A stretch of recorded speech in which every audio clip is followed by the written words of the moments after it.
Story 1. For today, you have done just about all the planning you can possibly do. So just roll with whatever happens and have fun. No one but you will ever know that there were supposed to be flowers on the gift table or whatever. Delegate last-minute decisions and let someone else deal with it. Also today and in the days that follow, make sure you take a few minutes today and maybe hours in the next days to step back with your new spouse and chill. Enjoy the moment. Catch your breath. Congratulations. Story 2. After the ceremony, sneak away somewhere private with your spouse for 10 to 15 minutes to enjoy your first moments of marriage together and soak in all the emotions. Have someone from the wedding party run interference until you are both ready to get back out there for the rest of the party. Enjoy. Story 3. If you're having good food, designate someone to fix you a plate and stash it somewhere. I remember in the moment we had so many people talking to us that we barely ate, and when a buddy pulled a plate out later that day for us, it was a godsend. This may have just been us, but instead of spending our wedding night alone, we invited all of our friends up to our suite, and we all drank and ordered pizza. One of the best nights of my life. Story 4. If you get into an argument about something, it is not you versus your partner. It is you and your partner versus the problem. I was not expecting this kind of feedback. Treating this as a starting point helps keep everyone focused and ego stay in check. By the way, thanks kind strangers for the awards. I have been on Reddit for over a year, and these are my first. Story 5. Do stuff with her. My wife and I are very similar in lots of ways, but we're also very different. I'm chaotic and unorganized. She's organized to a fault. She loves to cook, and I'll eat gas station burritos and be happy. She loves spreadsheets. I do math in Notepad. I cook with her almost every night just to do stuff with her. I like seeing how businesslike she gets when she gets to it, how quickly she can do it all while talking, and she ruins the possibility of me enjoying restaurant food. Anything she makes is better than anything I can eat anywhere else. I'm learning how to do spreadsheets from her. They're, oh God, I'm gonna publicly admit this, kind of fun. Once you know how to do formulas and stuff, you can automate so much stuff. She gets really excited and she's adorable about it because who the hell enjoys making a spreadsheet? She does, that's who, and I love her for it. She's got me setting alarms and timers for stuff. I have attention deficit hyperactivity disorder and a good bit of brain damage, so I can be pretty forgetful. I still am, but I get important things done now that I'd have forgotten before, all thanks to her encouragement. She also plays video games with me. She randomly and sheepishly asked if we could play Gears of War for the other day. She knows a few of my favorite games are third-person shooters, which she's never been able to enjoy because she can't get accustomed to the point of view. We played for like 9 hours. She struggled at first, but really tried to get into it and ended up loving it. We go for rides on my motorcycle all the time in good weather. She even got herself a slick helmet that matches the bike, and a communicator so we can talk and listen to music.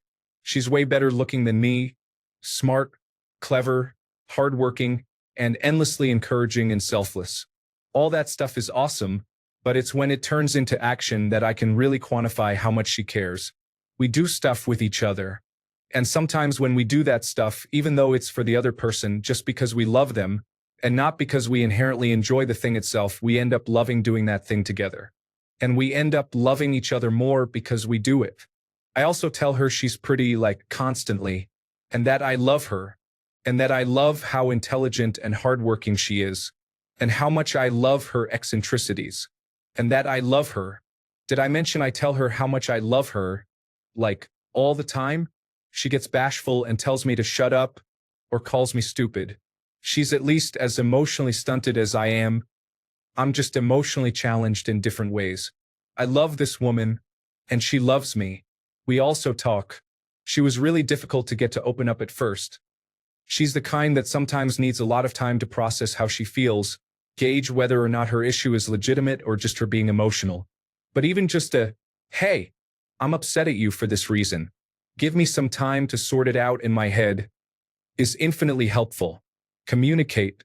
Say how you feel and be mature and adult about it. Never attack or name call. You can't take that stuff back.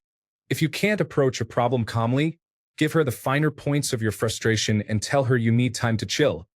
A mature adult will respect that. Figure things out together when you can. Do stuff together. Talk to each other.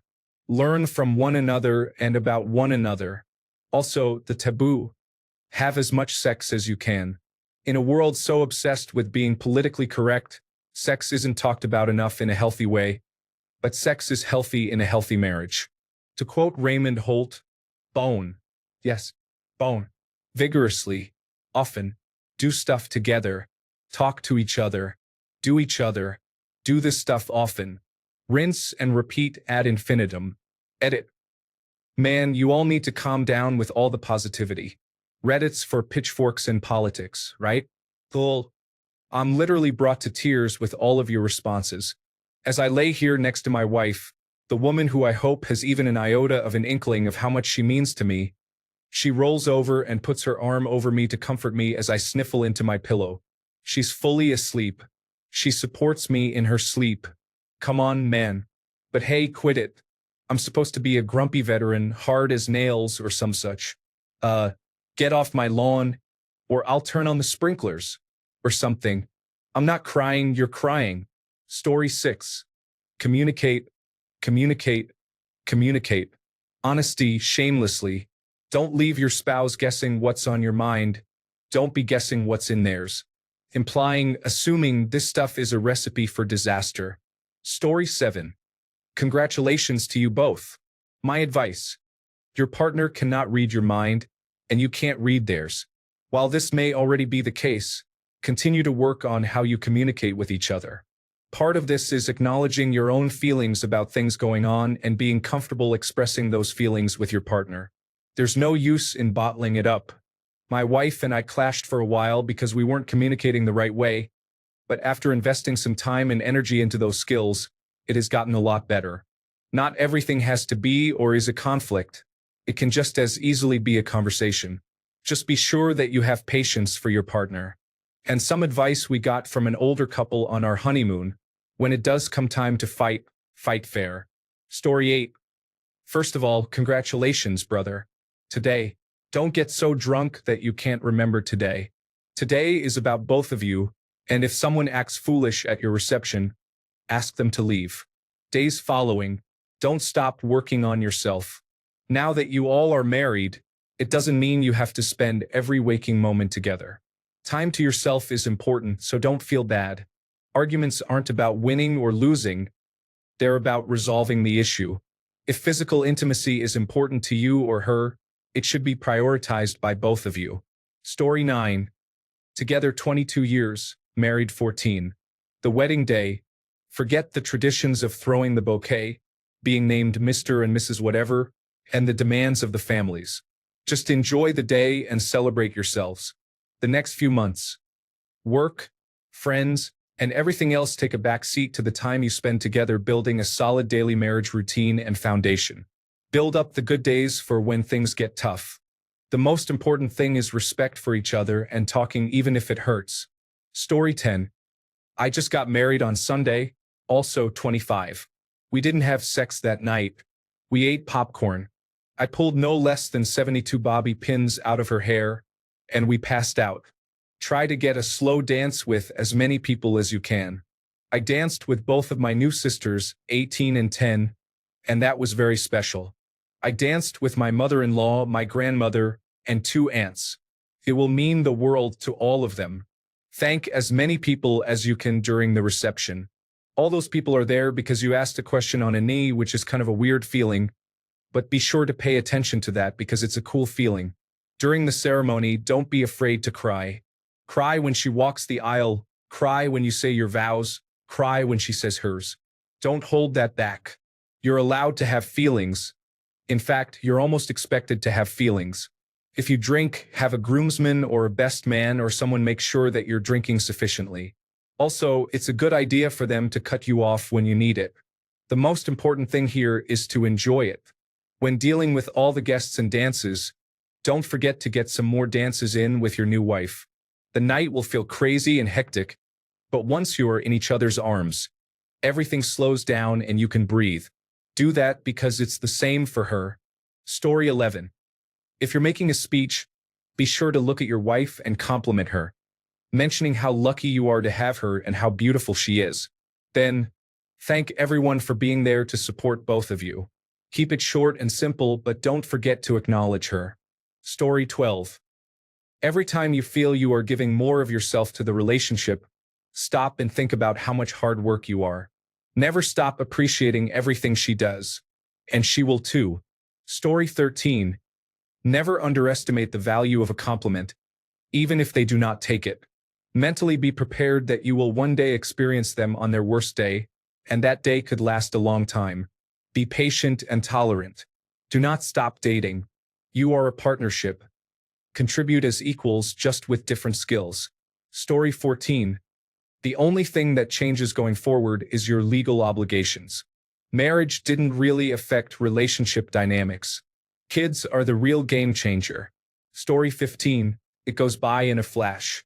Find your partner, take a breath, and soak it all in.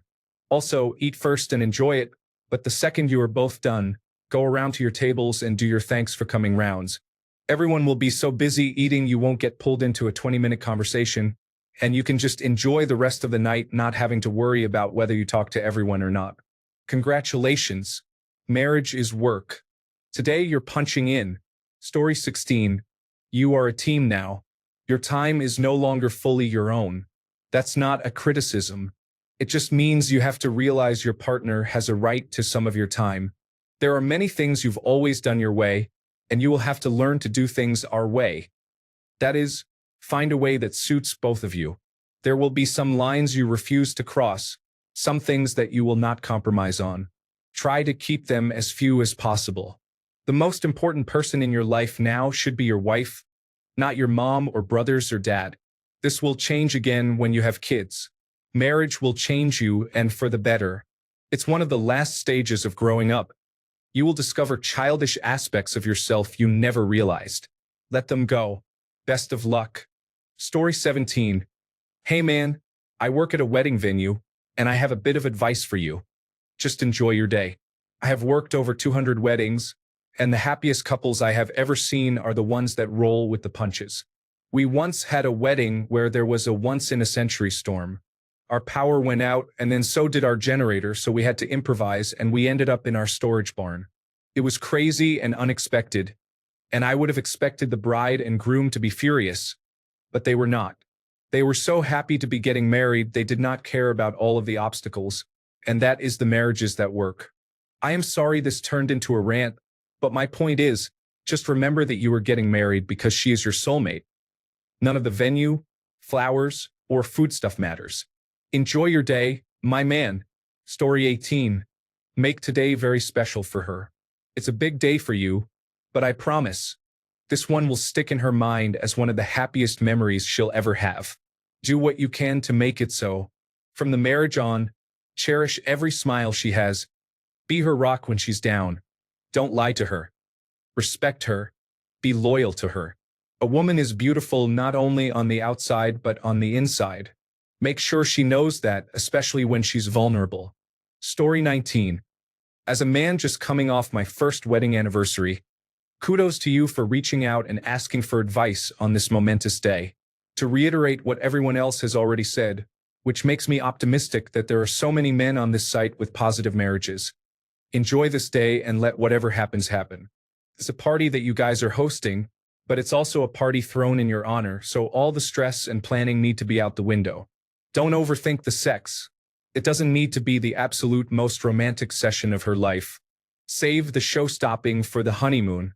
As far as after the rush of the wedding wears off, try to remember what your relationship was like before the engagement and focus on fitting that into your new roles as a family unit. You are both responsible for each other in a different way than you were before, so there needs to be constant communication. No assuming private thoughts, no blaming inside your head. Talk everything out as soon as possible and work through any issues together. Still have fun, still act like kids, do stupid stuff together. You have a partner for everything now, and this journey is not about being a picture-perfect family. It's about having fun. Enjoy, man, and congratulations to you and your new best friend. Story 20. Woman here, but I'll chime in. Marriage is a project that you undertake, not a state of being. You have to actively work toward one another and make conscious choices to stay together and prioritize the other person. Story 21. Get your disc jockey and make sure it is known that no one except your approved list has access to the microphone at any point, and to cut off anyone who finds access. Story 22. Everybody's handling the big life stuff, so here's a little thing. She likely spent a lot of time and worry on looking amazing today, and she's super excited about it. Make sure you make time to tell her she's gorgeous and give you one specific compliment about her choices on what she's wearing. You look gorgeous, babe. That dress style was a perfect choice. Or you look gorgeous, babe. You picked out the perfect necklace. Just a small comment to validate her hard work. And if she's not the type to care about what she's wearing, think about something else you know she put work or worry into with the wedding, and compliment her on that. I'm so glad we went with the caterer you found. They did a great job. Congrats.